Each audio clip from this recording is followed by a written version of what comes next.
회사가 내 것이 되면 그 멍청한 여자는 바로 이혼이야.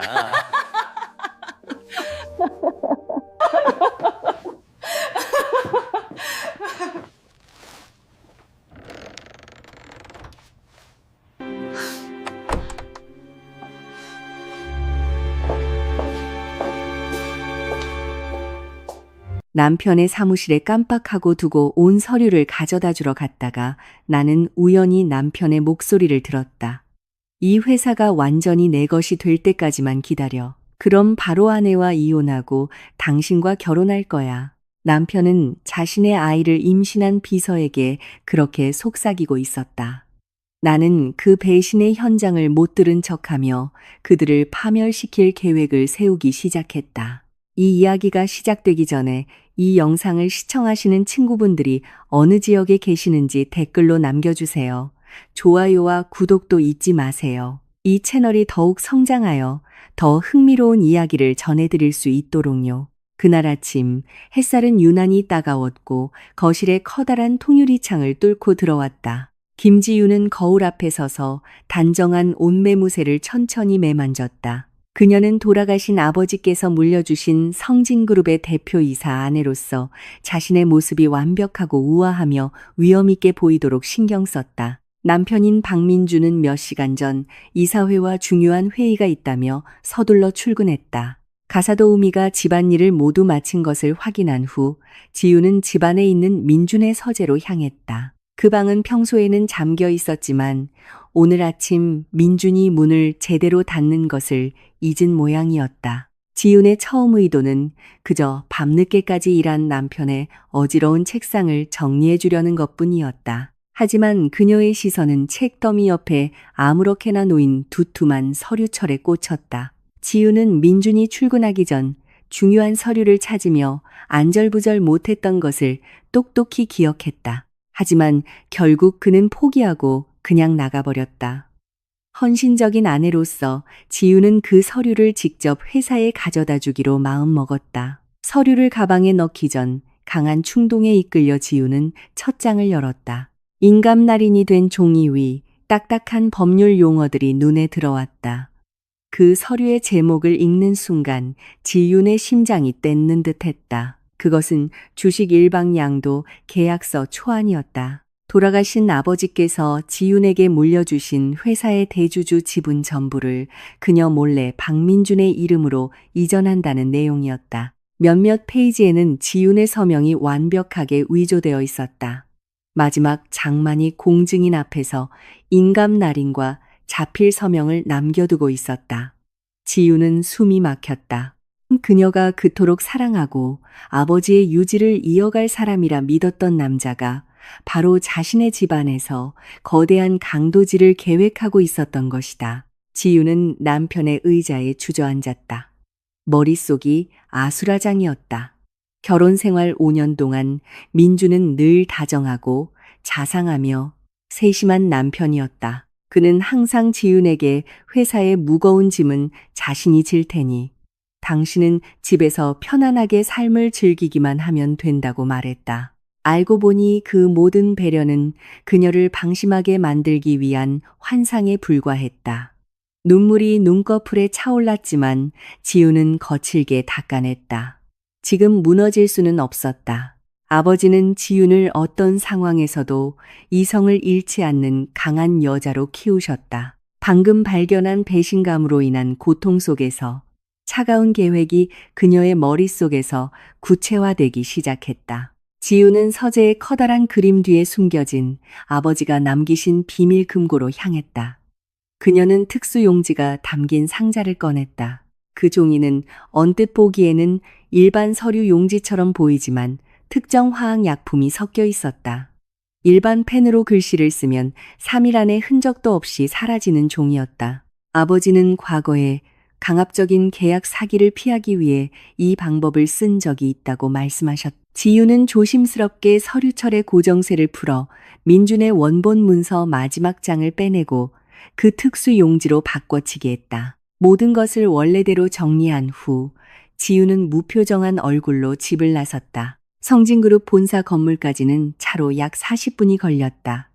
지우는 뒷좌석에 조용히 앉아 붐비는 서울의 거리를 응시했다. 본사 로비에 도착하자 몇몇 직원들이 깍듯이 고개를 숙여 인사했다. 지우는 능숙하게 훈련된 상냥한 미소로 화답했다. 그녀는 임원 전용 엘리베이터로 향해 최상층 버튼을 눌렀다. 대표이사, 집무실이 있는 곳이었다. 그 층의 복도는 대부분의 직원들이 회의 중이거나 점심시간이라 매우 조용했다. 두꺼운 카펫 위로 지윤의 발소리가 나지막이 울렸다. 남편의 집무실 문 앞에 거의 다다랐을 때 그녀는 문이 살짝 열려 작은 틈이 있는 것을 발견했다. 지윤이 문을 밀려고 할 때 안에서 참는 듯한 웃음소리가 들려왔다. 민준의 목소리였다. 그리고 그의 웃음에 화답하는 여자의 목소리는 그의 개인 비서인 한유라였다. 지유는 문 바로 옆에서 걸음을 멈추고 자신의 존재를 들키지 않으려 숨을 죽였다. 그녀는 작은 틈으로 안을 엿보았고 심장이 산산조각 나는 광경을 목격했다. 유라는 민준의 책상 위에 앉아 있었고 남편은 그녀 앞에 서서 비서의 허리를 아주 다정하게 감싸고 있었다. 유라의 손은 민준의 가슴을 어루만지며 교태로운 미소를 짓고 있었다. 지유는 손톱이 하얘질 정도로 주먹을 꽉 쥐었다. 두 배신자의 입에서 나오는 모든 단어가 그녀의 귀에 똑똑히 박혔다. 유라는 언제 약속을 지킬 거냐며 애교 섞인 투정을 부렸다. 민준은 비서의 머리카락을 쓰다듬으며 지윤을 경멸하는 듯한 어조로 대답했다. 조금만 더 참으라고. 이 회사의 모든 주식이 법적으로 자기 소유가 되는 순간 바로 아내와 이혼하고 유라와 결혼하겠다고 약속했다. 민주는 심지어 유라의 배를 부드럽게 만지며 자신들의 아이가 세상에 나오는 것이 기다려지지 않는다고 말했다. 이 모든 부를 상속받을 아이 말이다. 유라는 기뻐하며 웃었고 지윤을 남편만 믿고 모든 것을 내어준 멍청한 아내라고 조롱했다.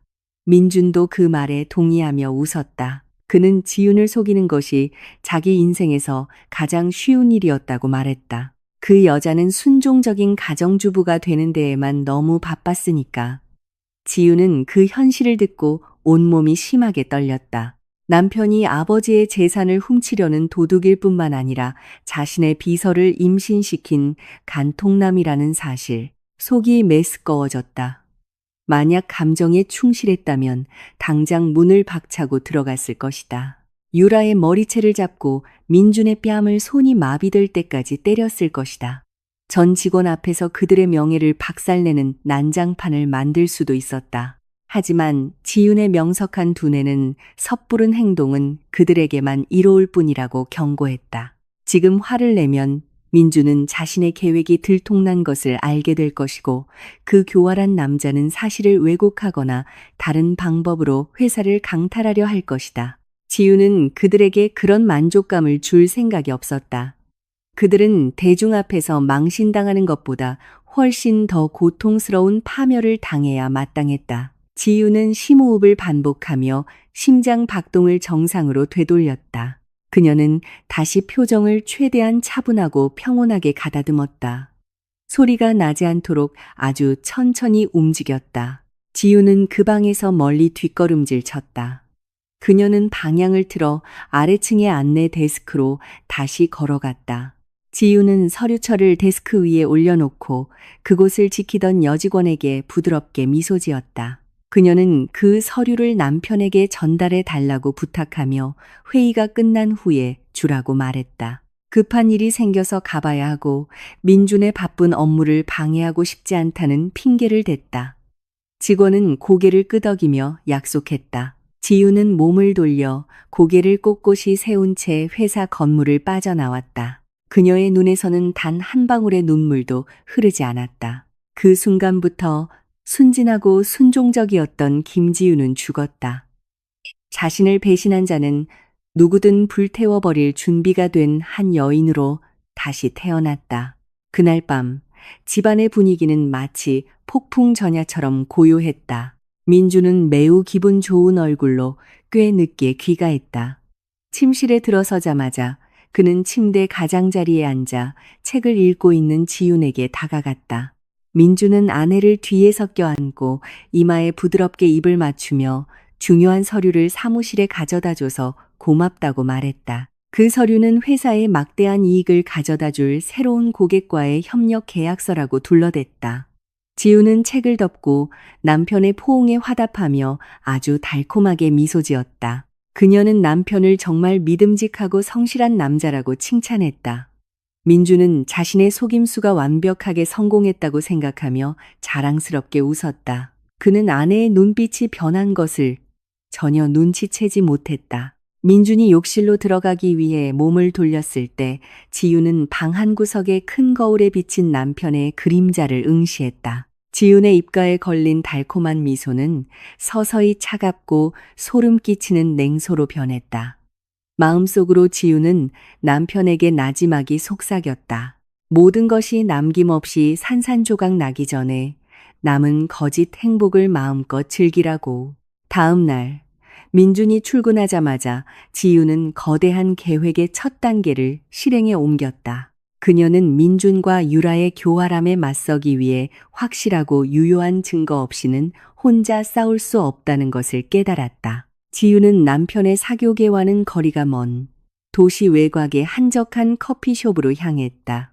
그곳에서 그녀는 중년의 한 남자를 만났다. 그는 과거 아버지의 신임을 받던 인류 사설 탐정이었다. 흔적을 남기지 않고 가장 비밀스러운 정보를 수집하는 데 있어 최고 전문가였다.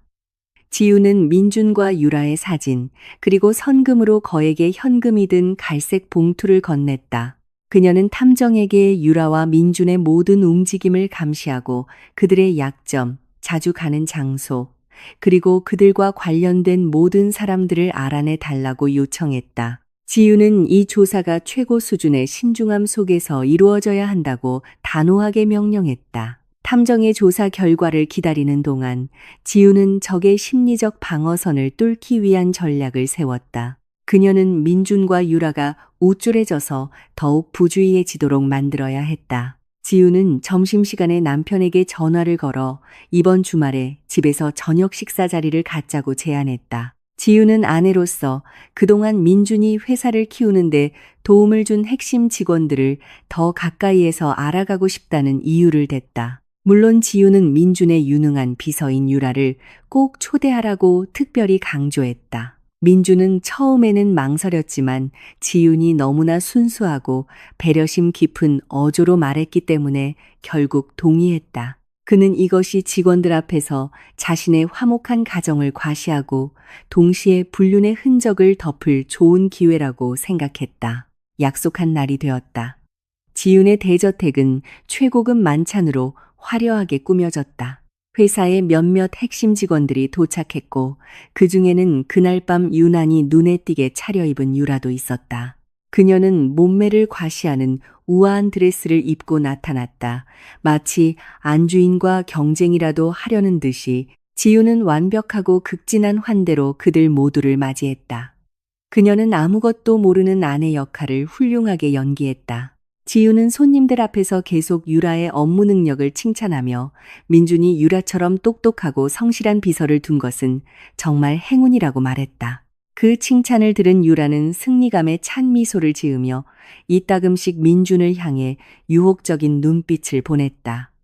그 모습에 지유는 속이 울렁거렸지만 꾹 참았다. 그녀는 계속해서 손님들을 대접하고 잔에 음료를 따라주며 모두가 편안함을 느끼도록 했다. 유라가 은근히 자신의 우월함을 드러내려 하면서 작은 긴장감이 감돌기 시작했다. 유라는 몇 번이고 의도적으로 지윤의 말을 끊고 사무실에서 민준의 습관에 대해 이야기했다. 마치 자신이 지윤보다 민준을 더 잘 안다는 것을 강조하려는 듯이. 민준은 다른 직원들 앞에서 분위기가 어색해질까봐 안절부절 못하며 화제를 돌리려 애썼다. 하지만 지유는 평정을 유지했다. 그녀는 유라의 모든 도발에 부드러운 미소와 공허한 칭찬으로 응수했고 이는 오히려 상황을 뜨겁게 만들려는 유라의 노력을 무위로 돌렸다. 지윤에게서 질투하는 반응을 얻지 못해 짜증이 난 유라는 개임의 수위를 더 위험한 단계로 끌어올리기로 결심했다. 저녁 식사가 한창일 때 유라는 거실 근처에 있는 화장실에 다녀오겠다고 했다. 지우는 상냥하게 허락했다. 화장실 안에서 유라는 핸드백에서 작은 종이 한 장을 꺼냈다. 그것은 며칠 전 병원에서 받은 그녀의 임신 초음파 사진이었다. 유라는 의도적으로 그 초음파 사진을 세면대 위, 손 세정제, 바로 옆, 누가 들어가든 바로 눈에 띌 만한 곳에 놓았다. 유라는 자신의 집에서 이 비밀스러운 임신 증거를 발견했을 때 지윤의 얼굴이 어떻게 무너지고 히스테릭하게 울부짖을지 상상하며 비릿한 미소를 지었다. 유라는 화장을 고치고 곧 닥쳐올 거대한 폭풍을 기대하며 만족스러운 기분으로 식탁으로 돌아왔다. 잠시 후 한 손님이 실수로 물을 조금 쏟았다. 지유는 즉시 일어나 화장실 근처 수납장에서 깨끗한 행주를 가져오겠다고 말했다. 손님용 화장실을 지나갈 때 지윤의 눈초리에 세면대 위에 놓인 종이 한 장이 들어왔다. 지윤은 안으로 들어가 그 초음파 사진을 집어들었다. 그녀는 그 안에 작은 태아의 모습을 바라보았고 사진 오른쪽 상단에 선명하게 적힌 병원 이름과 환자 이름을 읽었다. 한유라. 지윤의 예상이 맞았다. 그 여자는 오늘 밤 자신의 감정을 자극하고 정신을 파괴하기 위해 의도적으로 이 흔적을 남긴 것이다. 며칠 전이었다면 지윤은 분명 기절했을 것이다. 하지만 오늘 밤 지윤의 이성적인 두뇌는 감정을 훨씬 뛰어넘어 작동하고 있었다. 지윤은 그 초음파 사진을 조용히 옷 주머니에 넣었다. 그녀는 행주를 들고 식탁으로 돌아와 쏟아진 물을 닦고 아무 일도 없었다는 듯이 저녁 식사를 계속했다. 유라는 자신이 기대했던 지윤의 분노 폭발이 일어나지 않자 불안해 보였다. 저녁 식사는 평화롭게 끝났고 손님들은 작별 인사를 하고 돌아갔다. 민준이 피곤에 지쳐 깊이 잠든 것을 확인한 후 지윤은 서재로 들어가 안에서 문을 잠갔다. 그녀는 유라의 초음파 사진을 꺼내 노트북 옆에 놓았다. 지윤은 컴퓨터 화면에 복잡한 코드들을 입력하기 시작했다. 결혼 전 해외에서 공부했던 정보기술 교육이 이제야 매우 유용하게 쓰였다. 2시간도 채 안 되어 지윤은 초음파 사진에 적힌 산부인과 병원의 보안 시스템을 뚫는 데 성공했다. 지윤은 한유라 이름의 의료 기록을 검색했고 그 여자의 모든 임신 검사 이력을 찾아냈다. 예상 수정일과 태아의 정확한 주수를 읽는 그녀의 눈이 날카롭게 빛났다. 지윤은 휴대폰의 달력을 열었다. 날짜와 주를 매우 꼼꼼하게 역산했다. 그녀는 유라의 임신 주수와 그들의 불륜이 시작된 계기가 된 민준의 해외 출장 일정을 대조했다. 계산 결과에 지윤은 할 말을 잃었다. 유라의 임신 주수는 남편과의 불륜 기간보다 2개월이나 더 길었다. 만약 민준이 유라와 불륜을 시작한 것이 5개월 전이라면 유라의 뱃속 태아는 현재 7개월이었다. 수학은 결코 거짓말을 하지 않았다. 유라가 자랑하고 민준이 자신의 후계자라고 믿는 그 아이는 전혀 남편의 핏줄이 아니었다.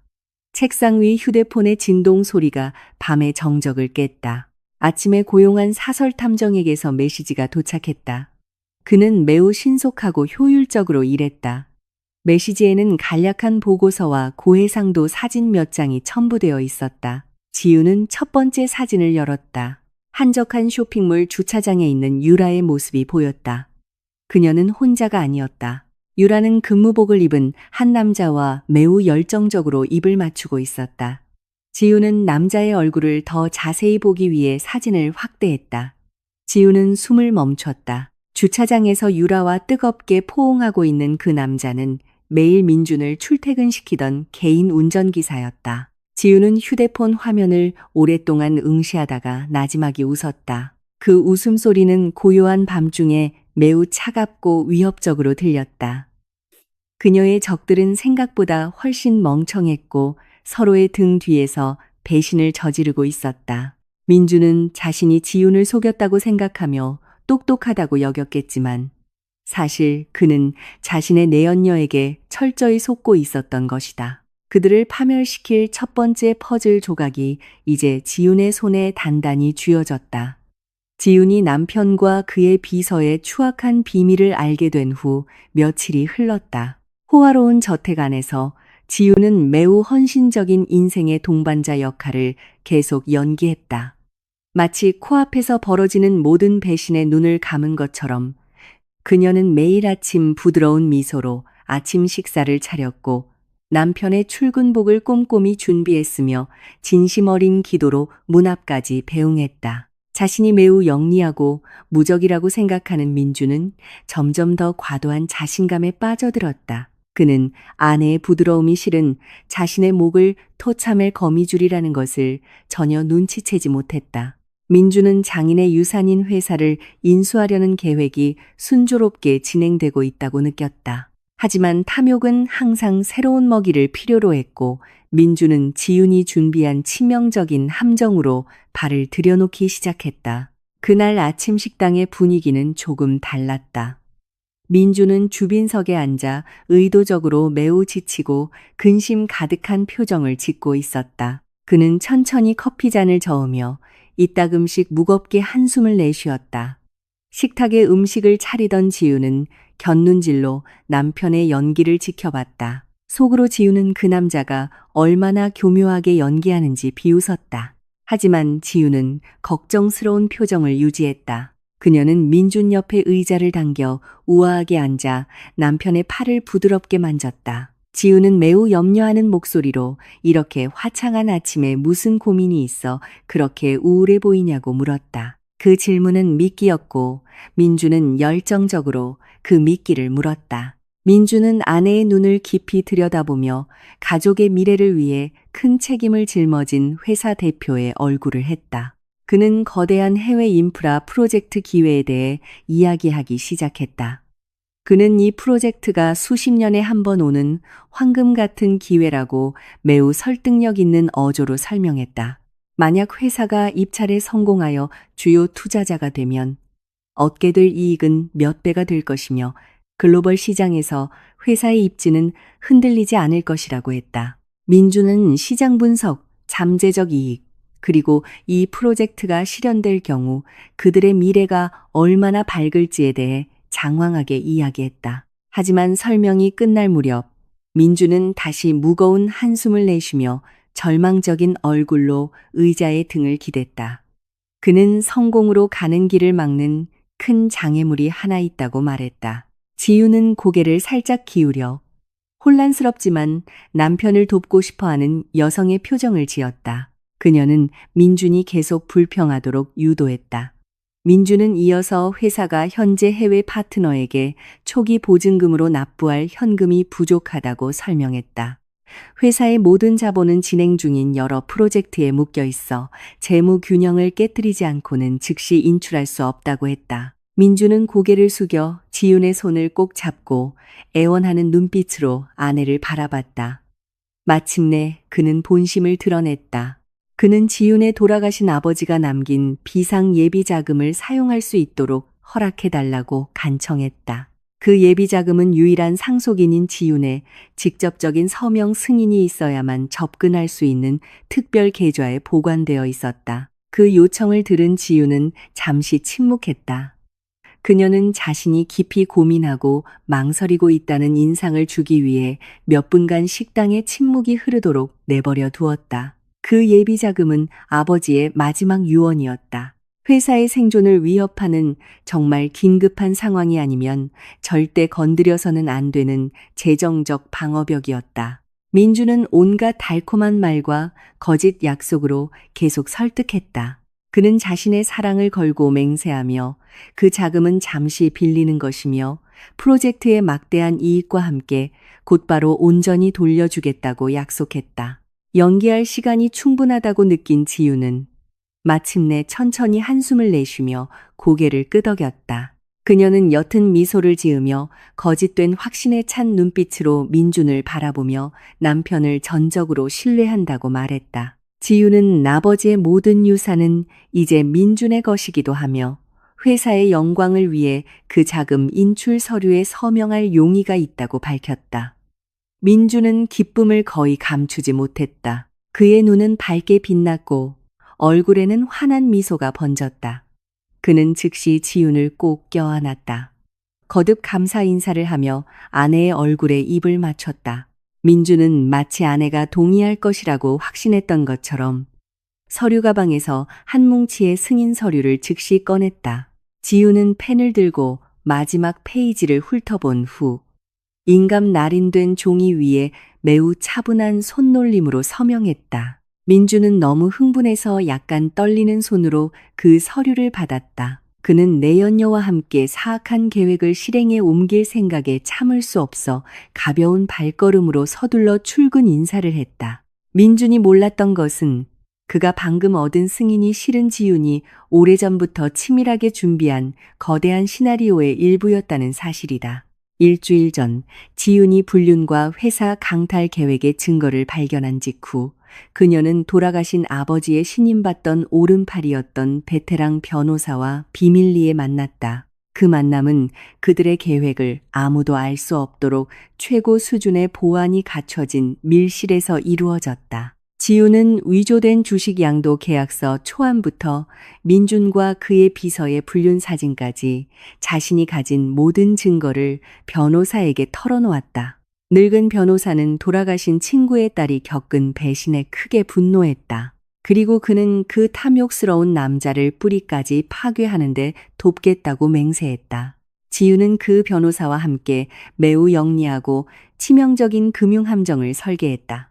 그들은 민준이 자금 횡령을 위해 해외 비즈니스 파트너를 열심히 찾고 있다는 것을 알고 있었다. 그래서 지훈과 그녀의 변호사는 재벌들의 조세 피난처로 유명한 외딴 섬나라에 합법적으로 등록된 유령 회사를 설립했다.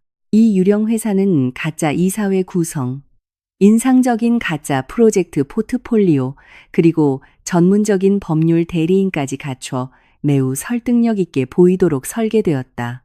더욱 대단한 것은 지윤의 변호사가 민준이 그동안 신뢰해온 비즈니스 브로커를 비밀리에 매수했다는 점이다. 이 배신자 브로커는 민준이 그 거대 프로젝트의 주요 파트너로 지윤의 유령 회사를 선택하도록 유도하는 임무를 맡았다. 탐욕의 눈이 먼 민준은 배경조사를 심도 있게 하지 않고 그대로 함정에 빠져들었다. 다시 오늘로 돌아와 호화로운 대표이사 집무실에서 민준과 유라는 그들의 승리를 축하하고 있었다. 직원들이 방해하지 못하도록 방문은 안에서 잠겨 있었다.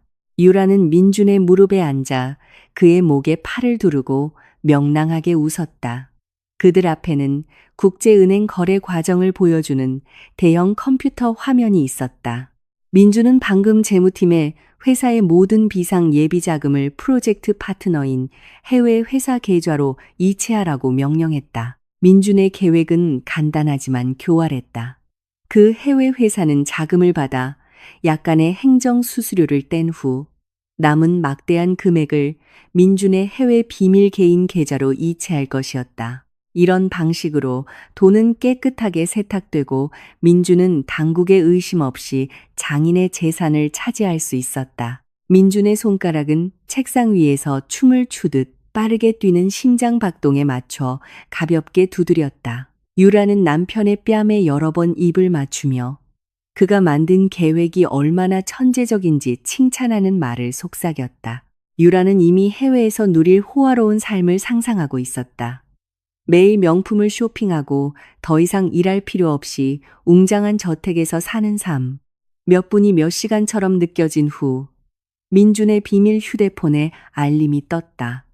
그가 개인 계좌를 둔 해외 은행에서 온 메시지였다. 메시지는 그의 비즈니스 파트너로부터의 이체 자금이 성공적으로 계좌에 입금되었음을 확인하는 내용이었다. 휴대폰 화면에 표시된 0의 개수는 너무 길어서 민준의 눈이 휘둥그레졌다. 그는 성공했다. 그는 이제 공식적으로 가장 부유한 남자 중 한 명이 되었다.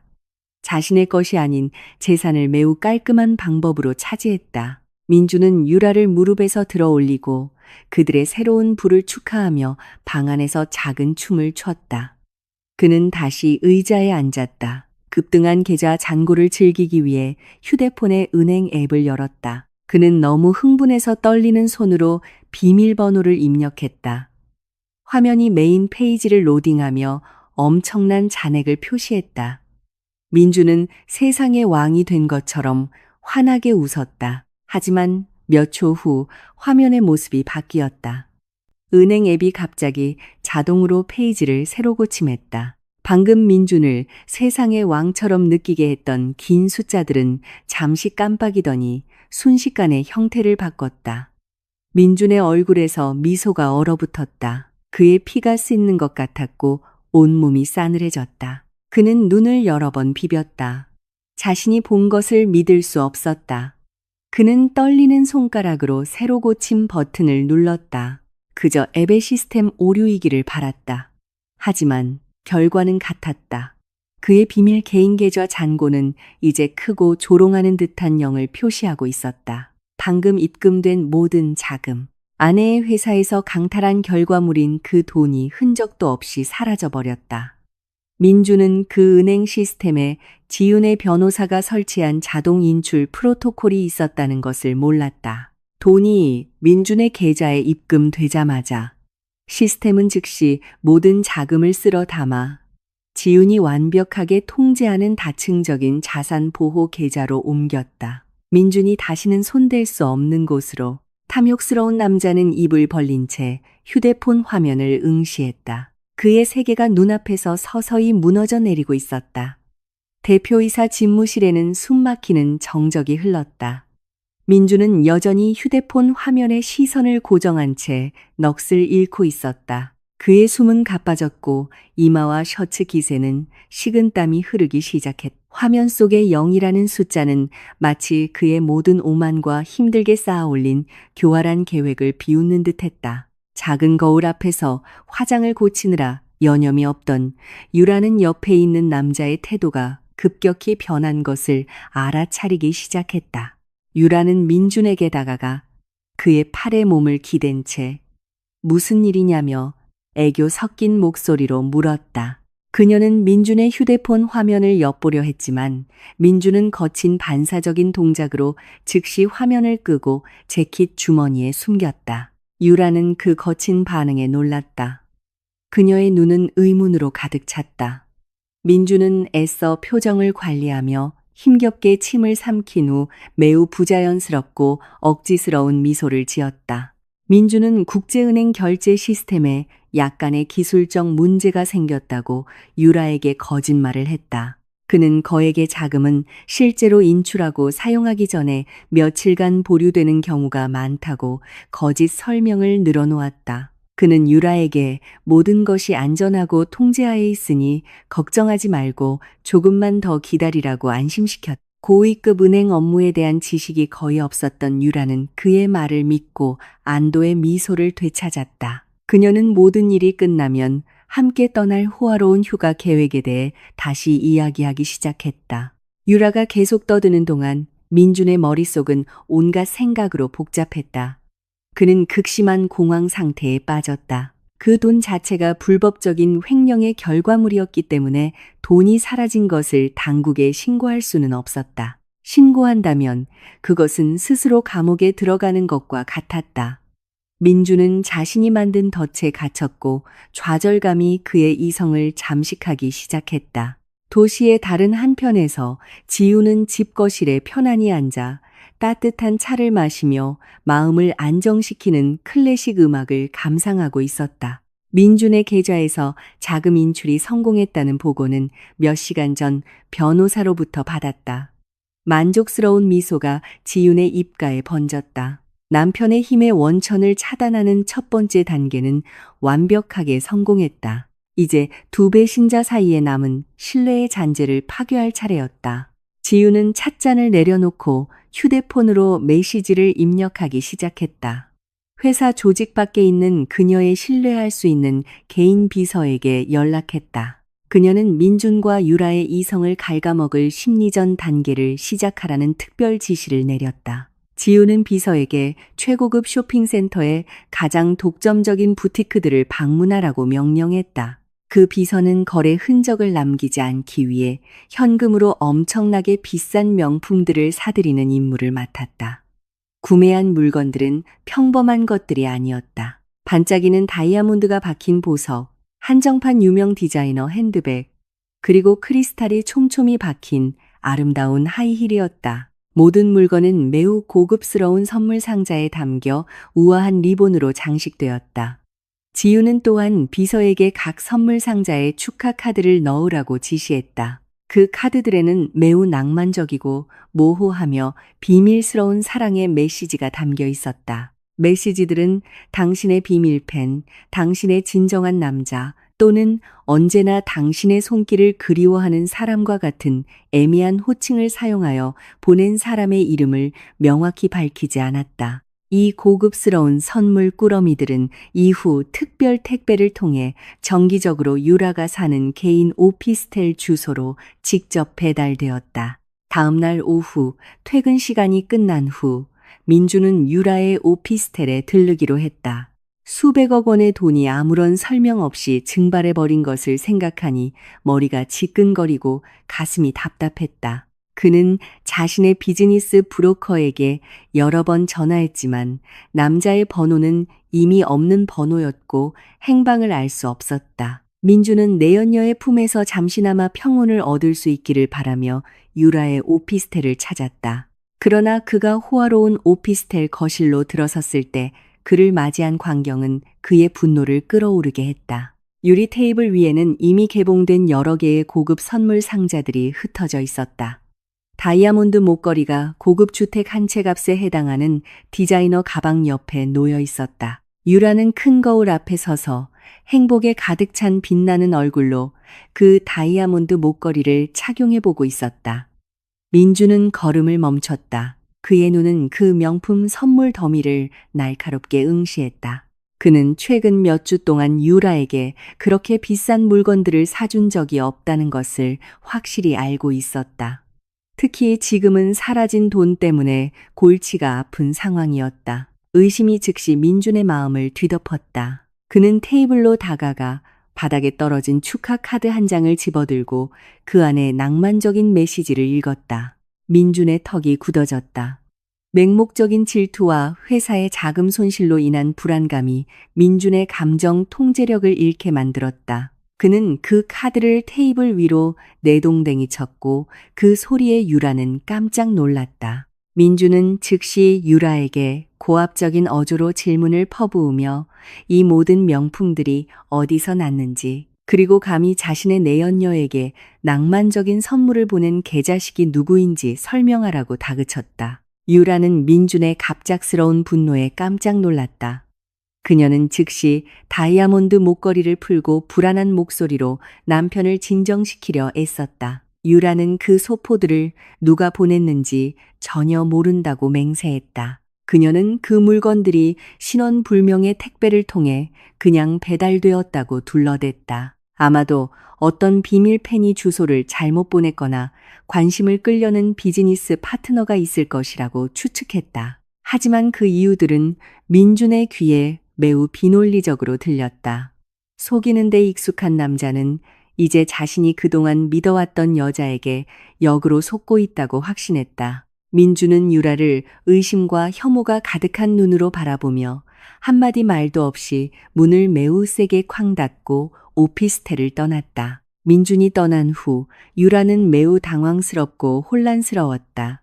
그녀의 마음은 즉시 한 사람에게로 향했다. 그녀는 즉시 그동안 비밀스러운 내연 관계였던 민준의 개인 운전기사에게 연락했다. 유라는 그 남자에게 인적이 드문 한적한 공원에서 만나자고 요청했다. 그들이 만났을 때 유라는 즉시 제복을 입은 그 남자를 몰아붙이며 민준을 의심하게 만드는 눈에 띄는 선물을 보내는 어리석은 짓을 했다고 비난했다. 운전기사는 그 비난에 깜짝 놀라 눈을 동그랗게 떴다. 그는 격렬하게 부인하며 자신의 한 달 월급으로는 그 명품 가방의 끈조차 살 수 없으며 하물며 다이아몬드 보석은 말할 것도 없다고 말했다. 그는 유라의 오피스텔에 아무것도 보낸 적이 없다고 맹세했다.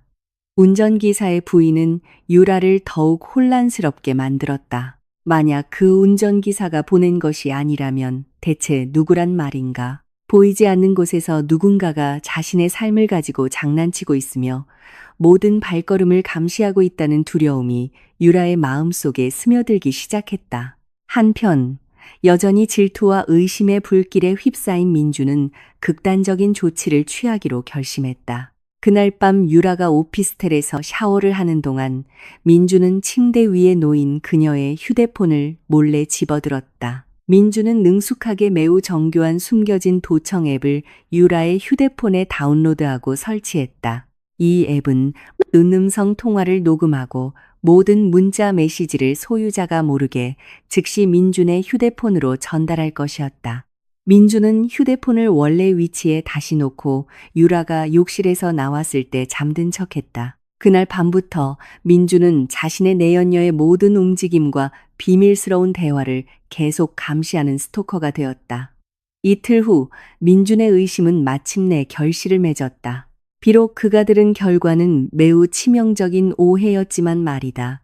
그가 사무실에 있을 때 민준의 휴대폰에 있는 도청 앱은 유라가 발신 통화를 하고 있다는 알림을 보냈다. 민준은 즉시 이어폰을 끼고 그 대화를 주의 깊게 들었다. 매우 당황하고 압박감에 찬 유라의 목소리가 들렸다. 유라는 의사 선생님이라고 부르는 누군가와 통화하고 있었다. 그녀는 상대방을 꾸짖으며 그들의 비밀 검사 결과를 조금의 실수도 없이 즉시 처리하라고 요구하고 있었다. 유라는 위협적으로 소리치며 만약 이 비밀이 탄로나면 그 의사의 목숨도 자신과 함께 날아갈 것이라고 말했다. 유라는 이것이 민준의 모든 재산을 차지할 마지막 기회라는 말을 계속 반복했다. 전화기 너머로 민준이 들은 내용은 그의 피를 머리끝까지 끓어오르게 했다. 그는 유라가 전화한 의사가 그녀가 임신한 아이의 유전자 검사 결과를 위조하기 위해 매수한 산부인과 의사라는 사실을 몰랐다. 질투의 독과 명품 선물을 보낸 남자에 대한 상상으로 가득 찬 민준의 마음속에서 그는 전혀 다른 결론을 내렸다. 민준은 유라가 자신의 비밀 애인과 이야기하며 그의 재산을 차지하고 어쩌면 그의 목숨까지 해칠 사악한 음모를 꾸미고 있다고 생각했다. 모든 거짓 정보 조각들이 민준의 머릿속에서 합쳐져 유라가 등 뒤에서 자신을 물어뜯을 준비를 하는 독사라는 이미지를 만들어냈다. 다음 날 아침 사무실에서 그들 사이의 긴장감은 더 이상 참을 수 없는 정점에 달했다. 민주는 유라를 자신의 사무실로 불러들여 즉시 문을 굳게 잠갔다. 서론 없이 민주는 즉시 유라를 탐욕스럽고 이중적인 배신자라고 비난했다. 그는 어제 전화로 이야기한 비밀의 남자가 누구이며 자신을 파멸시키기 위해 어떤 추악한 계획을 꾸미고 있는지 소리치며 물었다. 민준의 비난의 의도를 전혀 이해하지 못한 유라는 자신을 변호하려 했다. 그녀는 오히려 같은 높은 톤으로 반박하며 오만한 태도로 자신 없이는 민준이 결코 이 회사를 차지할 수 없었을 것이라고 상기시켰다. 유라는 민준이 자신의 후계자라고 믿는 아이에 대한 통제권을 자신이 쥐고 있다고 느끼며 그를 역으로 도전했다. 그 오만한 도전을 듣자 민준의 인내심은 마침내 끊어졌다. 남자는 붉게 충혈된 눈으로 앞으로 나아갔다. 손을 높이 들어올려 방 전체에 울려 퍼지는 강한 따귀를 정확히 유라의 뺨에 날렸다. 여자는 바닥에 쓰러져 붉어진 얼굴을 감싸 쥐고 눈앞에 남자를 증오에 가득 찬 눈으로 바라보았다. 그들의 범죄 동맹의 첫 번째 큰 균열은 마침내 지윤이 조종한 보이지 않는 개임에 의해 완벽하게 만들어졌다. 사무실에서의 따귀 사건 이후의 날들은 지윤과 민준의 가정에서 가장 조용하면서도 가장 긴장된 시기였다. 민준은 더 이상 닫힌 침실 안에서 다정한 남편인 척하지 않았다. 그는 종종 지독한 담배 냄새를 풍기며 매우 늦게 귀가했고 얼굴은 항상 굳어 있었다. 그의 머리는 쌓여가는 빚과 아직 범인을 찾지 못한 회사 비상자금 손실에 대한 두려움으로 가득했다. 민주는 일부 부서장들이 일치하지 않는 재무보고서에 대해 의문을 제기하기 시작하면서 회사 내 자신의 입지가 점점 더 위태로워지고 있음을 느꼈다. 그는 지윤이 자신이 저지른 자금 유출에 대해 무언가 이상하다는 것을 알아차리기 전에 권력을 완전히 장악하는 것만이 자신을 구할 유일한 방법이라는 것을 알았다. 민주는 자신의 범죄 흔적을 모두 덮기 위한 절대적인 권한을 갖기 위해 아내를 이사회 의장 자리에서 몰아내야 한다고 느꼈다. 민주는 지훈을 회사 직위에서 해임하는 단일 안건으로 임시 주주총회를 개최할 계획을 세우기 시작했다. 그는 법적으로 지훈이 여전히 주요 상속인으로서 상당한 의결권을 가지고 있기 때문에 혼자서는 이 일을 할 수 없다는 것을 알았다. 그래서 민주는 다른 3명의 대주주에게 비밀리에 접근하기 시작했다. 그는 대중에게 알려지지 않도록 매우 은밀한 사적인 장소로 그들을 초대했다. 그곳에서 민주는 매우 더러운 협상을 벌였다. 그는 지훈을 몰아내는데 찬성표를 던져준다면 그 주주들의 가족에게 훨씬 더 큰 이익 배분과 전략적 위치를 약속했다. 민주는 심지어 몇몇 어두운 인맥에게서 고금리로 빌린 거액의 현금으로 그들을 매수했다. 개인의 이익에만 관심이 있던 그 주주들은 마침내 민준의 편에 서기로 동의했다. 지훈은 사설탐정과 개인 비서가 보내온 보고서를 통해 남편의 모든 움직임을 감시하고 있었다. 그녀는 민준이 언제 그 주주들을 만났고 남편이 그들에게 무엇을 약속했는지 정확히 알고 있었다. 하지만 지훈은 깊은 호수 표면의 물처럼 평온을 유지했다. 임시 주주총회 소집 통지서가 그녀의 손에 도착했을 때도 아무런 반응을 보이지 않았다. 지훈은 오히려 마쿠에서 훨씬 더 전략적인 일을 하느라 바빴다. 몇 주 동안 지훈은 민준의 비밀 계좌에서 인출한 자금을 사용하여 실은 파산 직전에 있던 그 세 주주의 여러 사업체를 구하는 데 사용했다. 민준이 모르는 사이에 그 세 사람의 회사들은 부실 경영과 누적된 부채로 심각한 위기를 겪고 있었다. 지훈은 익명의 구원자로 나서 신선한 자금을 투입하고 가족 변호사의 도움을 통해 그들의 재정적 혼란을 해결해 주었다. 마침내 임시 주주총회 당일이 되었다. 회사 건물 최상층의 대회의실은 임원들과 주주들로 가득 찼다.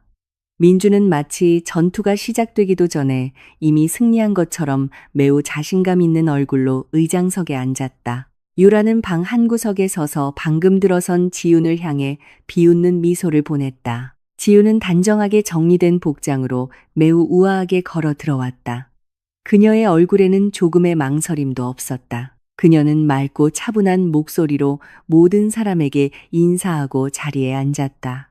민주는 아내의 명예를 심각하게 훼손하는 긴 연설로 회의를 시작했다. 그는 지훈이 회사를 경영하는 데 무능하고 사무실에 거의 출근하지 않으며 자신이 계획한 사업 확장의 장애물이라고 비난했다. 민주는 매우 도발적인 어조로 말하며 회의실의 모든 사람들이 공동의 이익을 위해 지훈의 직위를 즉시 박탈해야 한다는데 동의하도록 영향을 미치려 했다. 거짓으로 가득 찬 연설이 끝난 후 투표의 시간이 되었다. 민주는 자신이 이미 매수한 3명의 주주를 승리의 신호가 가득한 눈빛으로 바라보았다. 그는 몇 분 안에 지훈이 모든 것을 잃고 자신의 회사에서 이방인이 될 것이라고 확신했다. 투표는 공개적으로 진행되었다. 첫 번째 주주가 일어나 자신의 표를 밝혔다. 그러나 민준의 예상과 달리 그 사람은 오히려 지훈을 전적으로 지지하며 해임 제안을 거부한다고 밝혔다. 민주는 자신의 귀를 의심하며 깜짝 놀랐다. 그는 두 번째 주주를 쳐다봤지만 결과는 같았다. 두 번째 사람도 지훈의 리더십과 감독하에 회사의 안정성이 훨씬 더 잘 유지되었다고 말했다. 세 번째 주주마저 지훈을 지지하는 표를 던지자 회의실 분위기는 매우 소란스러워졌다. 민주는 분노와 극심한 혼란으로 붉어진 얼굴로 자리에서 일어났다. 그는 왜 그들이 이전에 맺은 계약을 배신했는지 설명을 요구하며 소리쳤다. 하지만 세 주주는 민준을 차가운 시선으로 바라볼 뿐이었다. 그들 중 한 명이 개인적인 야망을 위해 회사의 기반을 파괴하려는 사람을 지지할 수 없다고 설명했다. 특히 그들이 지훈이 비밀리에 그들의 가족 사업을 구하는데 얼마나 큰 공을 세웠는지 알게 된 후에는 더욱 그랬다. 그들은 지훈이 리더로서 놀라운 진정성을 보여주었다고 밝혔다. 그것은 민준이 지금까지 해왔던 어떤 것보다 훨씬 뛰어넘는 것이었다. 민준은 대낮에 벼락을 맞은 것 같았다. 그가 준 모든 뇌물은 지윤이 그들에게 제공한 전략적 도움에 비하면 아무 의미가 없었다. 회의는 마침내 지윤의 직위를 유지하고 오히려 민준의 리더십에 대한 불신임만을 가결하는 절대적인 결정으로 끝났다. 대중 앞에서 망신을 당한 민준은 매우 빠른 걸음으로 회의실을 나섰다. 이미 창백해진 얼굴의 유라가 그 뒤를 따랐다. 민준은 자신의 세계가 완전히 무너졌다고 느꼈다. 하지만 그 남자를 위한 충격은 아직 끝나지 않았다. 그가 막 건물 로비에 도착해 차로 향하려 할 때 경찰 제복을 입은 건장한 남자 몇 명이 이미 그의 길을 막고 서 있었다. 경찰들은 공식 영장을 가지고 있었고 즉시 그들 일행에게 다가갔다. 민준은 경찰이 자신을 잡으러 온 줄 알았다. 그러나 경찰들이 민준 뒤를 따라 걷던 지윤 쪽으로 향하면서 엄청난 반전이 일어났다. 경찰관은 지윤이 막대한 금액의 회사 탈세 및 여러 국가 문서 위조 사건에 연루된 혐의로 체포된다고 밝혔다. 방금 전까지 망연자실했던 민준은 그 광경을 보고 갑자기 큰 소리로 웃기 시작했다. 그는 이것이 자신이 다시 승리할 순간이라고 느꼈다. 알고 보니 그가 오래전부터 심어놓은 가짜 세금 증거로 지윤을 함정에 빠뜨리려는 예비 계획이 결실을 맺은 것이었다. 민주는 경찰이 아내의 손에 수갑을 채우기 시작할 때 조롱 가득한 눈빛으로 지윤을 바라보았다. 그는 비록 지윤이 회의실에서는 이겼지만 결국 감옥에서 끝날 것이라고 승리에 찬 말을 속삭였다. 지윤은 조금도 저항하지 않았다. 그녀는 여전히 차분한 얼굴로 경찰의 절차에 따랐다. 마치 지금 일어나는 모든 일이 자신이 직접 쓴 시나리오의 일부인 것처럼 지윤은 이제 차갑고 고요한 임시 구치소 안에 있었다. 칙칙한 벽과 어두운 조명은 그곳에 있는 누구에게나 매우 암울한 분위기를 자아냈다. 그러나 지윤은 긴 나무 벤치 위에 꼿꼿이 앉아 있었다. 그녀의 손가락은 가져온 작은 묵주를 돌리고 있었다. 그녀의 얼굴에는 두려움이나 후회의 기색이 없었다. 그녀는 마치 점심시간을 기다리는 사람처럼 매우 차분하고 통제된 모습이었다. 그녀는 밖에서 민준이 자신의 체포를 축하하며 파티를 벌이고 있다는 것을 알고 있었다. 그녀는 또한 대기업 대표이사 부인의 체포 소식이 이미 언론에 좋은 먹잇감이 되었을 것이라는 것도 알고 있었다. 모든 이해관계자들의 관심을 끌기 위해 그녀가 바랐던 그대로였다. 몇 시간 후 구치소의 철문이 삐걱거리며 열렸다. 지윤에게 매우 익숙한 발소리가 다가왔다. 민주는 지윤의 눈에 매우 역겹게 보이는 환한 미소를 지으며 방으로 들어왔다. 그는 변호사나 다른 누구도 데려오지 않고 혼자 왔다. 그는 자신의 승리의 순간을 직접 즐길 필요가 있다고 느꼈기 때문이다. 민주는 감방 앞에 서서 쇠창살 너머로 아내를 바라보았다. 그의 시선은 그동안 억눌러왔던 만족감과 복수심으로 가득 차 있었다. 그는 매우 거만한 어조로 말하기 시작했다. 그동안 지윤을 속이기 위해 사용했던 모든 가면을 벗어던졌다. 그는 그 모든 가짜 세금 증거를 조작한 것이 자신이라고 자백했다. 모든 잘못이 대주주인 지윤에게 향하도록 재무 보고서를 조작한 것도 자신이었다. 민주는 부엌과 집안일밖에 모르는 지윤 같은 여자를 속이는 것이 얼마나 쉬웠는지 비웃으며 말했다.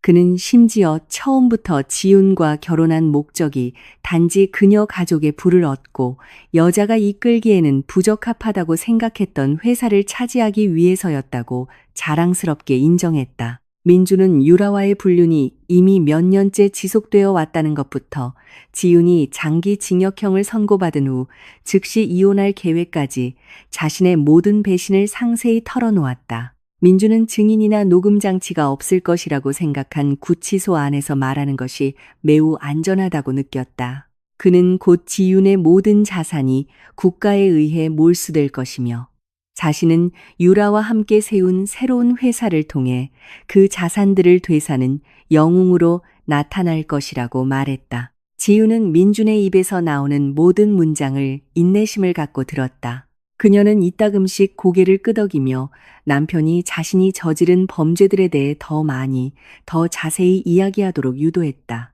과거에 민준이 지훈의 아버지 차량의 브레이크를 고장내려 했던 시도까지 포함해서 말이다. 비록 사망에 이르게 하지는 못했지만 아버지의 건강을 급격히 악화시켰던 사건이었다. 이미 기세등등해진 민준은 아무런 부담 없이 모든 것을 이야기했다. 그는 이 전쟁에서 완전히 승리했다고 느꼈다. 민준이 승리의 연설을 마친 후 지우는 천천히 자리에서 일어났다. 그녀는 쇠창살로 다가가 매우 날카롭고 위험 있는 눈빛으로 남편의 눈을 마주 보았다. 민준이 전에 본 적 없는 시선이었다. 지우는 깊은 숨을 들이쉬고 작게 웃기 시작했다. 그 웃음소리는 매우 차갑게 들렸고 갑자기 민준의 등골을 오싹하게 만들었다. 지우는 그리고 옷깃에 꽂힌 작은 브로치를 만졌다. 단정한 옷차림 바로 아래에 있었다. 그 브로치는 중앙에 작은 보석이 박힌 매우 아름다운 꽃 모양이었다. 지우는 민준에게 그 브로치가 단순한 장신구가 아니라 경찰과 변호인단 서버에 직접 연결된 최첨단 무선 음성 및 영상 녹화 기술이라고 설명했다. 방금 민준이 오만함에 가득 차 내뱉은 모든 죄의 고백은 매우 선명한 음질로 녹음되었고 옆방의 수사관들이 실시간으로 지켜보고 있었다. 기쁨으로 붉어졌던 민준의 얼굴은 순식간에 시체처럼 창백해졌다. 민준이 반응하거나 도망치려 하기도 전에 구치소 구역으로 통하는 입구가 거칠게 부서졌다. 경찰서장과 그의 부하 몇몇이 매우 단호한 걸음으로 방 안으로 들어왔다. 그들은 지윤의 감방으로 가지 않고 곧바로 민준에게 달려들어 그의 손을 뒤로 꺾었다. 한 경찰관이 즉시 민준의 권리를 낭독하고 그가 방금 자백한 문서 위조, 사기 미수, 회사 자금 횡령, 그리고 타인에 대한 상해 계획 혐의로 체포된다고 선언했다. 민준이 지윤의 목을 영원히 푼 것이라고 상상했던 쇠수갑이 이제는 자신의 두 손목을 단단히 옥죄고 있었다. 민준은 이 모든 것이 함정이라고 소리치며 저항하려 했지만 경찰들은 아랑곳하지 않고 즉시 그를 방 밖으로 끌고 나갔다. 다른 경찰관이 그리고 매우 정중하게 지윤의 감방 문을 열었다. 지윤은 고개를 꼿꼿이 세운 채 걸어 나왔다. 그녀에게서는 어떤 약한 모습도 보이지 않았다. 경찰서장은 지윤과 악수하며 이 함정 수사에 협조해 준 것에 대해 감사 인사를 전했다. 알고 보니 지윤이 사무실 로비에서 체포된 것은 처음부터 지윤과 경찰 당국이 민준을 안전하다고 생각하는 장소에서 직접 자백하도록 유도하기 위해 합의된 시나리오였던 것이다. 지윤은 이전에 가지고 있던 증거들이 이미 충분히 강력하다는 것을 알고 있었다. 하지만 민준 자신의 입에서 나온 구두 자백은 그의 형량을 훨씬 더 무겁게 만들고 어떤 변호사도 더 이상 이 일을 제기할 수 없게 만들 것이었다. 경찰서를 나온 후 지윤은 대중 앞에서 자신의 명예를 회복하기 위한 모든 서류를 준비한 변호인단의 환영을 받았다. 지윤은 즉시 그들에게 민준과 관련된 남은 자산을 모두 압류하고 그 남자가 회사에 접근할 수 있는 모든 통로를 차단하라고 명령했다. 그녀는 또한 비서에게 유라의 행방을 즉시 찾으라고 지시했다. 그녀는 그 여자가 즉시 처리해야 할 마지막 조각이라는 것을 알고 있었기 때문이다. 지윤은 차에 올라 창밖을 바라보며 매우 안도감을 느꼈다. 그동안 그녀의 삶을 괴롭혔던 거대한 폭풍이 이제 잠잠해지기 시작했다. 하지만 그녀는 아버지와 자신의 결혼 생활을 망친 모든 사람들이 그에 상응하는 업보를 받을 때까지 멈추지 않을 것이었다. 그녀의 복수 여정은 이제 적들에게 훨씬 더 고통스러운 마지막 장에 접어들었다. 민준의 체포 소식은 가뭄 속 들불처럼 매우 빠르게 퍼져나갔다. 방송국과 온라인 뉴스 포털은 수갑이 채워진 채 경찰서를 나서는 민준의 얼굴을 계속해서 내보냈다. 회사 측의 공식 발표도 홍보팀에 의해 즉시 발표되었다. 민준이 불명예스럽게 해고되었으며 회사 자금 흐름과 관련된 그의 모든 개인 자산이 당국에 의해 전면 동결되었다는 내용이었다. 호화로운 오피스텔 안에서 유라는 온몸을 심하게 떨며 텔레비전 화면을 응시했다. 그녀의 얼굴은 창백했고 자신의 주요 보호막이자 부의 원천이 이제 산산조각 났다는 것을 깨달았다. 더 이상 그녀의 호화로운 생활 방식을 지원해줄 권력 있는 남자는 없었다. 유라는 곧 경찰이 자신의 계좌로 흘러들어간 자금을 추적하고 이 오피스텔에 있는 모든 명품들을 압류할 것이라는 것을 깨달았다. 공황 상태가 유라의 이성을 마비시켰다. 그녀는 즉시 침실로 달려가 옷장에서 큰 여행 가방을 꺼내 가져갈 수 있는 모든 귀중품을 담기 시작했다. 그녀는 평상복을 버리고 보석, 명품 시계, 그리고 그동안 작은 금고에 보관해온 현금 뭉치만 넣었다. 유라는 오늘 밤 바로 해외로 도피할 계획이었다. 민준에게 닥친 모든 법적 혼란에서 벗어나 그녀는 자신의 비밀 애인에게 다급한 메시지를 보냈다. 개인 운전기사에게 유라는 그 남자에게 즉시 비상 차량을 준비해 오피스텔 건물 뒷문에서 자신을 픽업하여 인천국제공항으로 데려다 달라고 요청했다. 운전기사는 유라의 요청에 동의했다. 얼마 지나지 않아 유라는 건물 경비원에게 들키지 않기 위해 비상 통로를 따라 매우 무거운 여행 가방을 힘겹게 끌었다. 숨이 찼다. 임신으로 부풀어 오른 배 때문에 빨리 움직이기가 힘들었다. 뒷문에 도착했을 때 회사 소유가 아닌 평범한 차 한 대가 시동을 켠 채 기다리고 있었다. 운전기사는 즉시 내려 유라의 여행 가방을 재빨리 받아 뒤 트렁크에 넣었다. 유라는 조수석에 타며 약간의 안도감을 느꼈다. 마침내 민준의 몰락에서 벗어나 자신이 구한 재산과 뱃속 아이의 생물학적 아버지와 함께 새로운 삶을 시작할 수 있다고 생각했다. 공항으로 가는 길은 매우 길고 긴장되었다. 유라는 계속 뒤를 돌아보며 경찰차가 따라오지 않는지 확인했다. 공항 출발 구역에 도착했을 때 분위기는 승객들로 매우 붐볐다. 운전기사는 하차 구역에 차를 세웠다. 유라는 옷을 정돈하며 먼저 차에서 내렸다. 서둘러 발권 카운터로 갈 준비를 했다. 운전기사는 차 뒤로 걸어가 트렁크를 열고 유라의 무거운 여행 가방을 내렸다. 그러나 유라에게 여행 가방 손잡이를 건네는 대신 운전기사는 두 손으로 그 가방을 굳게 잡았다. 유라는 가방을 받으려고 손을 뻗었지만 운전기사는 뒤로 물러섰다. 유라는 혼란스러운 표정으로 그 남자를 바라보며 비행기 시간을 맞춰야 하니 빨리 가방을 달라고 재촉했다. 남자는 비스듬히 미소를 지었다. 유라에게는 매우 낯선 경멸적인 미소였다. 운전기사는 이어서 자신은 유라와 함께 해외로 가지 않을 것이며 이 재산이 담긴 가방은 그동안 자신이 연기한 모든 것에 대한 대가라고 말했다. 유라는 눈을 동그랗게 뜨고 그 남자의 말뜻을 따지며 소리쳤다. 차가운 어조로 운전기사는 처음부터 자신이 유라를 내부에서 파괴하기 위해 훨씬 더 강력한 누군가에게 고용되었다고 설명했다. 그 누군가는 이 가방 안의 모든 명품보다 몇 배나 더 많은 돈을 지불했다. 단지 유라가 가장 결정적인 순간에 한 푼의 재산도 없이 버려지도록 하기 위해서. 그리고 그 누군가는 바로 지은이었다. 유라가 그 쓰라린 현실을 소화하기도 전에 운전기사는 군중 속으로 재빨리 달려갔다. 유라에게 남은 유일한 재산을 가지고 도망쳤다. 유라는 뒤쫓으려 했지만 무거운 몸으로는 남자의 달리기 속도를 따라잡을 수 없었다. 그녀는 공항보도에 넘어져 히스테릭하게 울부짖으며 그동안 피난처라고 생각했던 남자에게 배신당했다는 사실을 깨달았다. 유라는 돈도 비행기 표도 목적지도 없이 공항의 인파 속에 완전히 혼자 버려졌다. 유라의 탈출 희망은 완전히 사라졌다.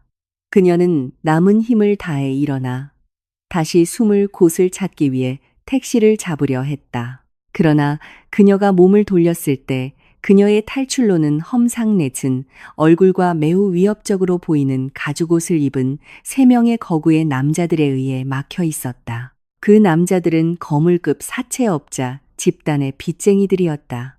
알고 보니 그동안 유라의 매우 사치스러운 생활 방식은 전적으로 민준이 지원한 것이 아니었다. 유라는 민준의 이름을 담보로 삼고 그의 서명을 위조하여 그 사채업자 집단으로부터 불법적으로 거액의 현금을 빌렸던 것이다. 이제 민준이 감옥에 가고 그의 모든 재산이 압류되었기 때문에 사채업자들은 유라에게 직접 빚을 받으러 온 것이었다. 빚쟁이 집단의 두목은 유라의 팔을 매우 강하게 잡았다.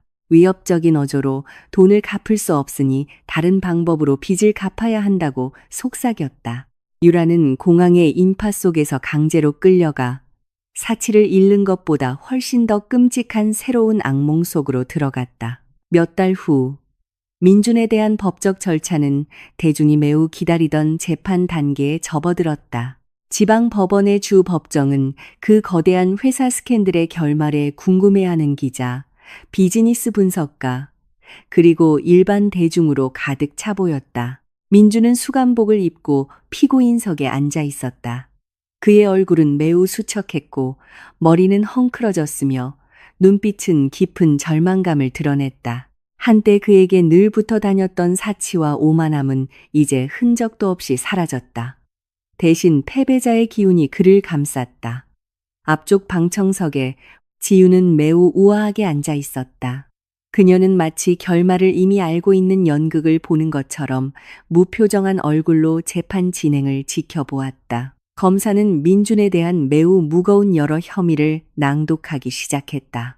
회사 문서 위조, 주주 자금 횡령, 그리고 사기 미수까지. 혐의를 강화하기 위해 검사는 피고인의 가장 가까운 측근으로부터 직접 증언할 핵심 증인을 불렀다.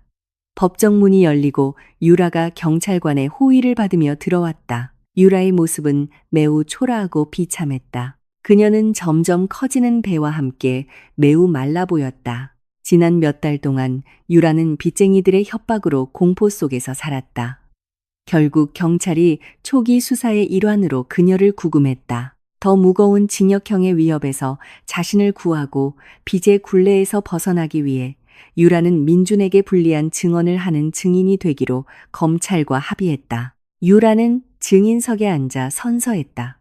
조금의 망설임도 없이 유라는 민준이 저지른 모든 범죄를 이야기하기 시작했다. 그녀는 민준이 중요한 프로젝트 문서에서 여러 서명을 위조하도록 어떻게 지시했는지에 대해 상세히 증언했다. 유라는 또한 해외 유령 회사로의 자금 횡령 아이디어 전체가 순전히 민준의 단독 계획이었으며 자신은 거부하면 해고될 것이라는 위협 때문에 명령에 따랐을 뿐이라고 밝혔다. 유라는 사실을 왜곡하여 자신을 민준의 조종적인 권력의 희생자로 둔갑시켰다.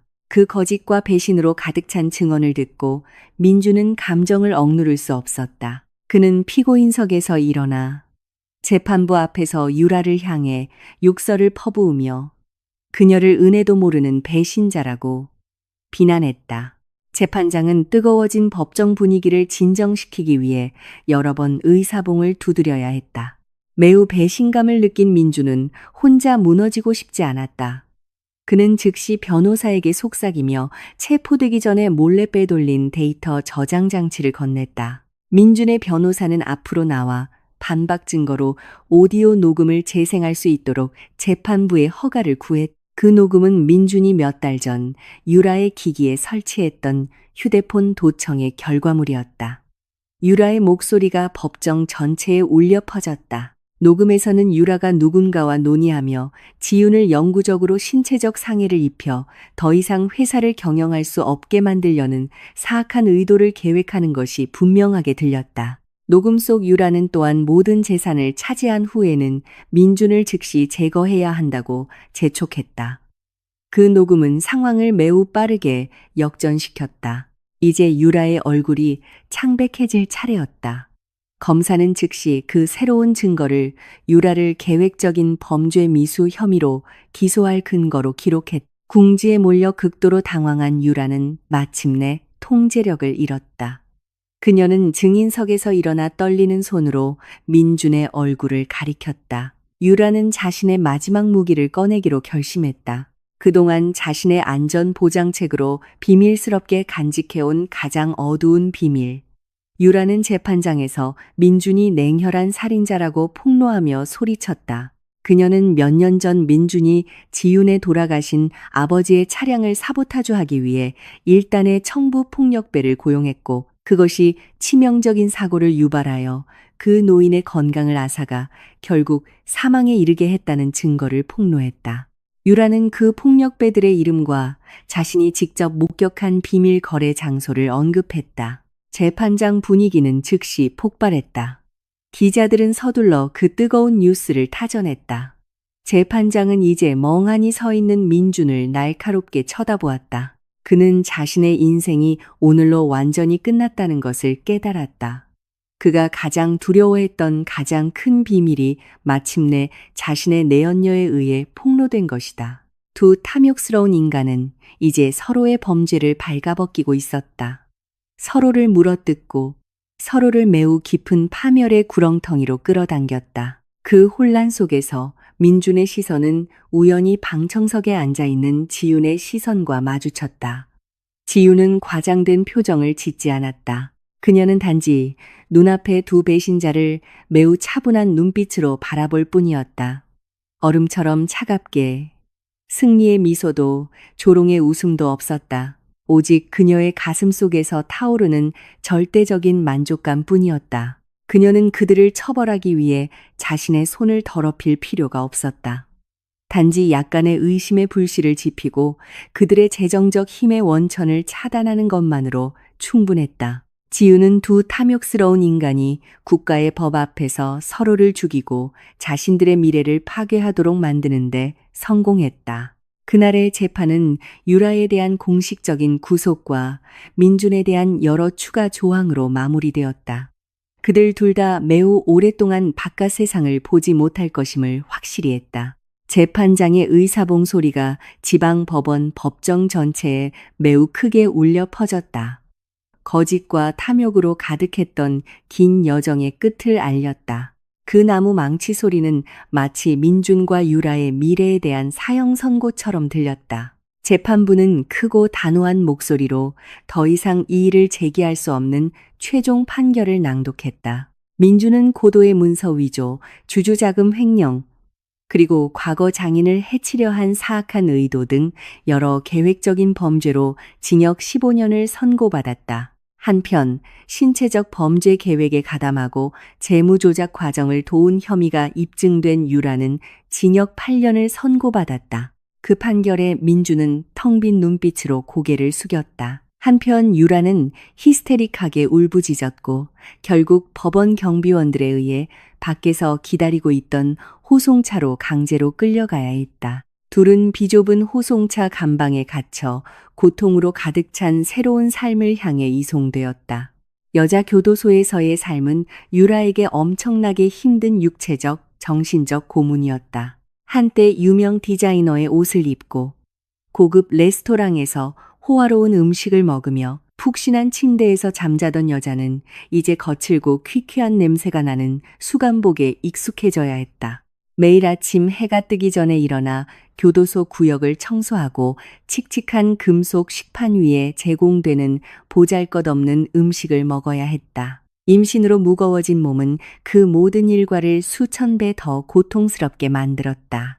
유라는 밤이 되면 종종 감방 구석에서 몰래 울었다. 단 몇 달 만에 180도 바뀐 자신의 운명을 한탄하며 그러나 그 모든 눈물과 고통 뒤에도 유라는 마음속에 교활한 희망을 품고 있었다. 그녀는 항상 부풀어 오른 배를 어루만지며 자신이 임신한 아이가 자신을 구해줄 황금 열쇠라고 믿었다.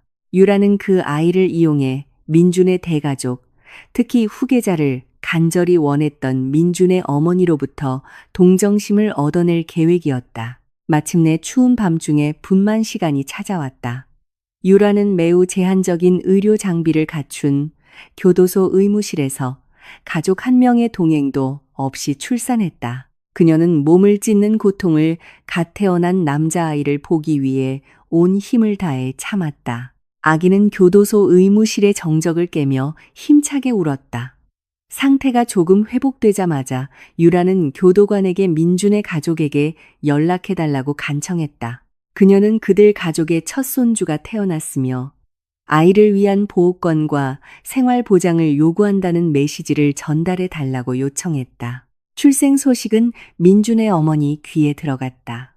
명예를 중시하고 아들을 몹시 아꼈던 그 노부인은 처음에는 망설였다. 그러나 후계자를 갖고 싶은 욕심에 변호인단을 고용하여 아이의 신분을 처리하도록 했다. 법원은 민준의 가족이 합법적으로 양육권을 인수하기 전에 아이의 혈통을 확인하기 위해 즉시 유전자 샘플 채취를 명령했다. 샘플 채취 과정은 엄격한 감독 하에 이루어졌다. 유라는 의료진이 자신의 아기에게서 샘플을 채취할 때 승리에 찬 미소를 지었다. 그녀는 이미 민준 어머니의 비용으로 더 나은 수감 시설로 옮겨지고 자신의 아기는 부유하게 자랄 것이라고 상상했다. 그러나 그 거짓된 행복은 몇 주 후 법원에서 공식적인 검사 결과가 발표되면서 산산조각 났다. 국가 직인이 찍힌 문서는 유라의 심장을 댔게 하는 사실을 명시했다. 유전자 대조 결과, 해당 아기의 유전자 구성과 민준의 유전자 데이터 사이에 0%의 일치율을 보였다. 그 의학적 사실은 유라가 낳은 아이가 전혀 민준의 핏줄이 아님을 절대적으로 증명했다. 그 수치스러운 사실을 알게 된 민준의 가족은 즉시 모든 연락을 끊었다. 민준의 어머니는 심지어 유라에게 욕설과 저주가 담긴 편지를 보내며 감히 그들 가족을 속이려 한 부끄러움도 모르는 더러운 여자라고 불렀다. 유라의 파멸은 거기서 멈추지 않았다. 민준 가족의 거절로 좌절한 그녀에게 마지막 일격이 그녀의 남은 이성을 강타했다. 가정법원은 유라를 자녀 양육권 소송에 출석하도록 소환했다. 유라는 수갑이 채워진 채 법정으로 끌려갔다. 유라는 원고석에 앉아있는 사람을 보고 얼마나 놀랐는지 모른다. 그 남자는 그녀의 전 개인 운전기사이자 아이의 생물학적 아버지였다. 운전기사는 혼자 오지 않았다. 그는 그 도시에서 가장 유능하고 비싼 변호사들로 구성된 팀과 함께 왔다.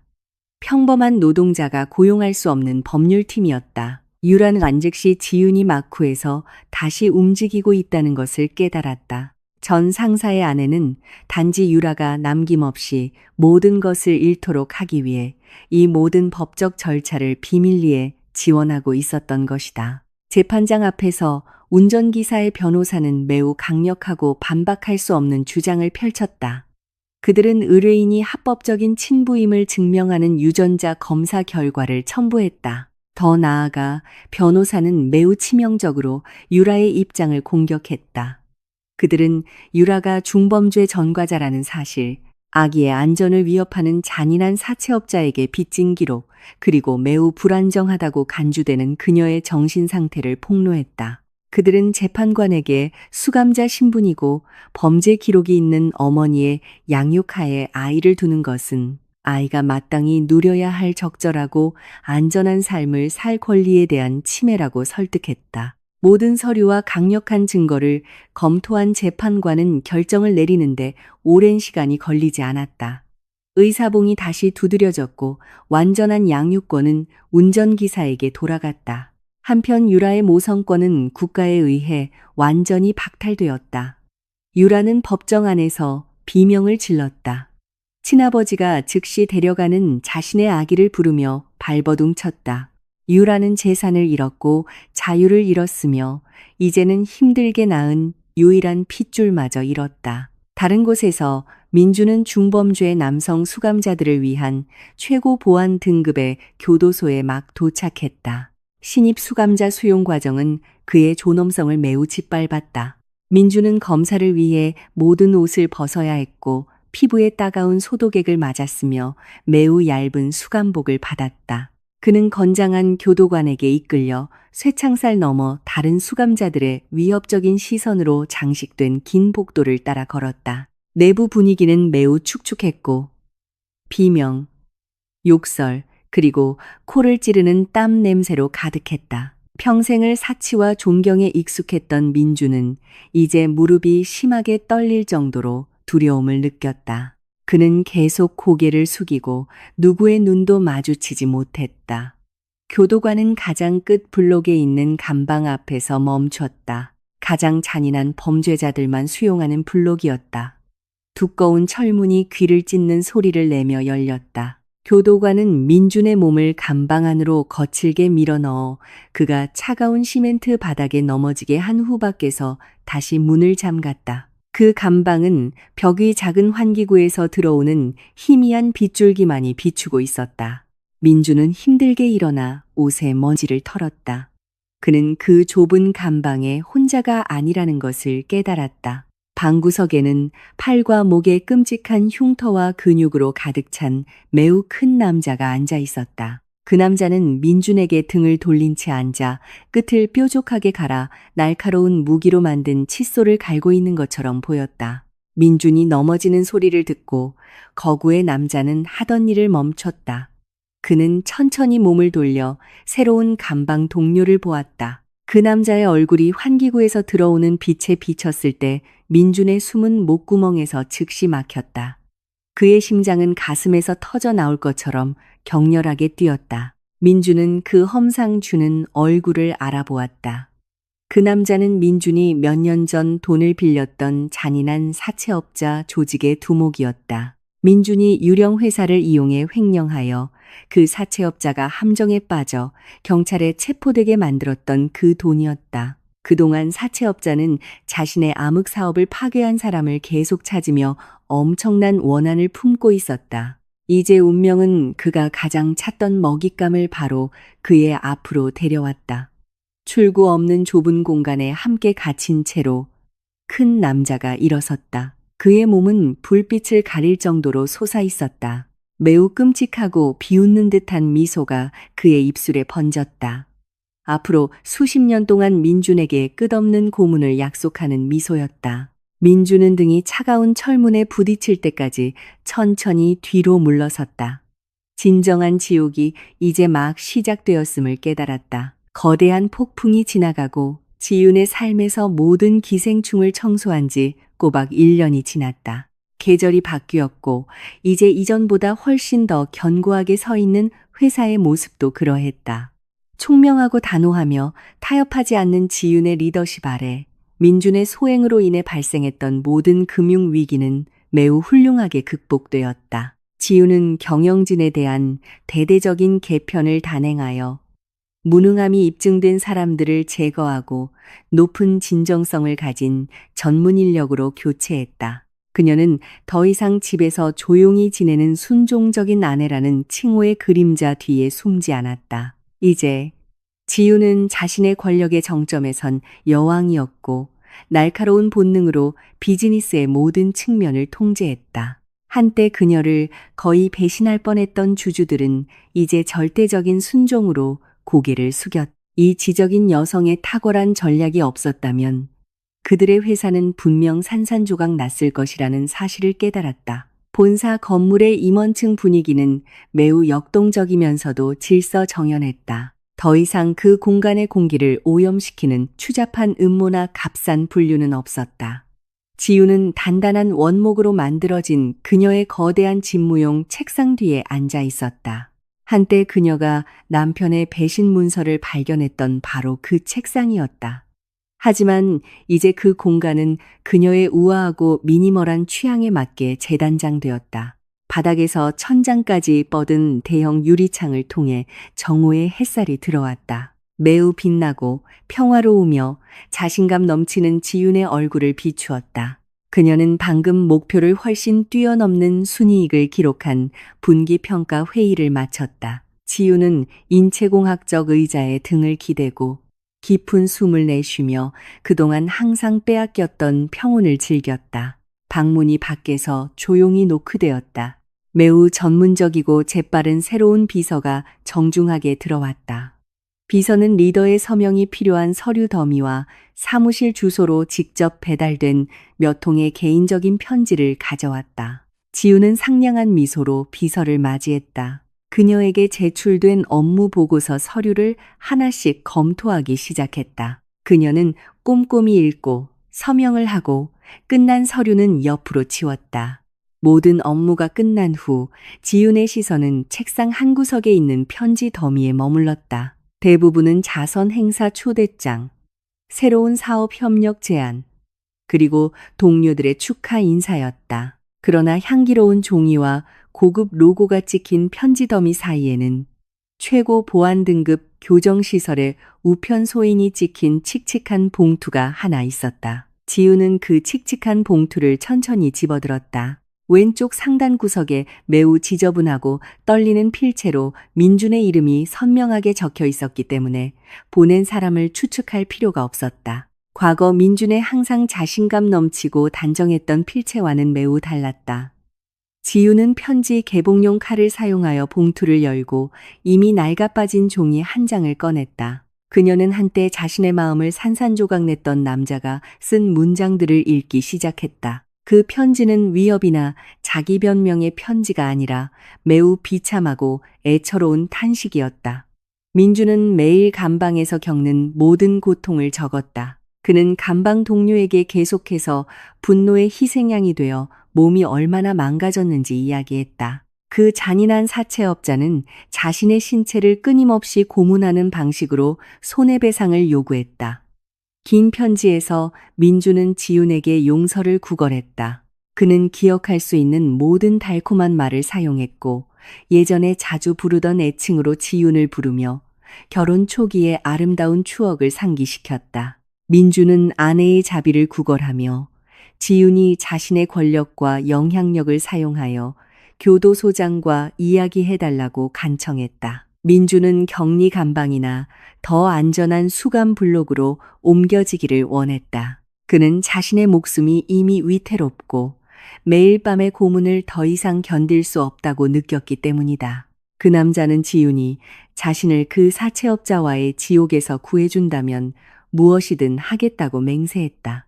편지 말미에 민주는 유라 같은 길거리의 자갈돌 때문에 지윤 같은 귀한 보석을 낭비한 것에 대해 깊은 후회를 표했다. 지윤은 그 애처로운 편지를 처음부터 끝까지 얼굴 표정에 변화 없이 읽었다. 한 방울의 눈물도 떨어지지 않았다. 그녀의 마음 속에는 어떤 동정심도 잃지 않았다. 그녀의 마음은 민준이라는 남자에 대해 죽어 있었다. 1년 전 이방문 뒤에서 이혼과 회사 강탈 계획을 들었던 첫 순간부터 지윤은 오히려 매우 시적인 정의가 작동하고 있음을 느꼈다. 한때 매우 거만하게 모든 것을 빼앗고 지윤을 길거리에서 비참하게 살게 하려 했던 남자 민준이 이제 그녀에게 목숨을 구걸하고 있었다. 카르마는 매우 완벽하게 자신의 임무를 수행했다.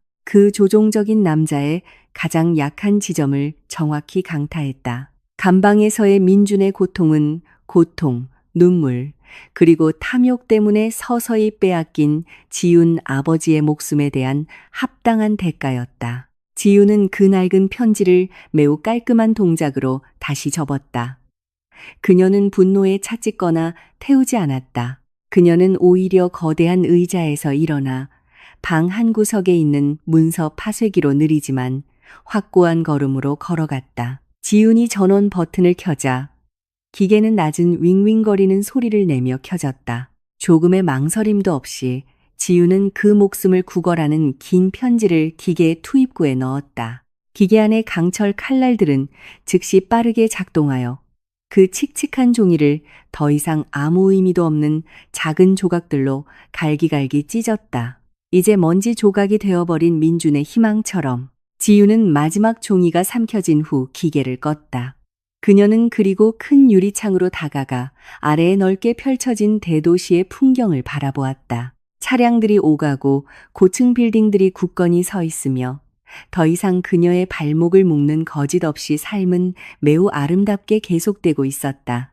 에어컨에서 시원한 바람이 불어와 이제 완전히 자유로워진 지윤의 얼굴을 스쳤다. 아까부터 문 근처에서 지시를 기다리며 서 있던 그녀의 새로운 비서가 방을 감싼 정적을 깨기 위해 조용히 헛기침을 했다. 비서는 매우 정중하고 조심스러운 어조로 교도소에서 온 편지에 대해 물었다. 그녀는 김 회장님의 요청에 응답하기 위해 공식적인 회신이나 특별 지시를 준비하여 교정시설 측에 다시 보내야 하는지 물었다. 지우는 여전히 창밖을 똑바로 응시하며 자신의 성공의 풍경을 즐기고 있었다. 그녀는 비서가 준비해준 따뜻한 커피를 천천히 음미했다. 몸속으로 흘러들어오는 따뜻함을 느끼며 지우는 그리고 천천히 몸을 돌려 마치 시공간을 꿰뚫어 보고 나락의 밑바닥에서 산산조각 나고 있는 적들의 운명을 직접 볼 수 있는 것처럼 정면을 똑바로 응시했다. 매우 차분하고 냉정하며 진정한 승자의 아우라를 풍기는 목소리로 지우는 대답했다. 마침내 과거를 위한 단 한마디의 말도 남지 않았다. 그녀는 단지 그 남자에게는 어떠한 회신도 전혀 없다고 단호하게 말했다. 그녀는 그 배신자를 그가 마땅히 있어야 할 가장 적합한 곳에서 썩게 내버려 두라고 명령했다. 방은 다시 고요해졌고 이제 홀로 왕좌에 오른 여왕에게 매우 만족스러운 결말을 가져다 주었다.